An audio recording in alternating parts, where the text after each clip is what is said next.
गाजिल्ले पणजे police station हल्लो प्रकरणाची सुनावणी 8 नोव्हेंबराक फुडें धुकल्ल्याची माहिती आदवोगादान दिली। बाबूश मोन्सेरात, जेनिफर मोन्सेरात आणि टोनी रॉड्रिगेज आयज सत्र न्यायालयात हाजीर राविल्ले।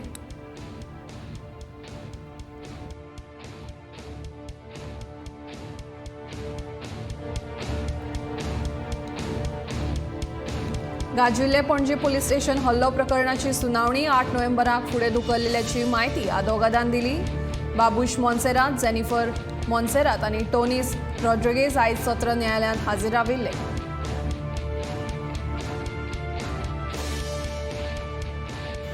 He has some personal difficulties, so he has asked for time. So the matter is now posted on the 9th of September. Morning, afternoon? Morning. So why 9 of? Sorry? 9th of? So why 9th or 8th? October, November. November. The matter is going on today. The date has been taken by the government council. So it is now fixed for 8th of next month.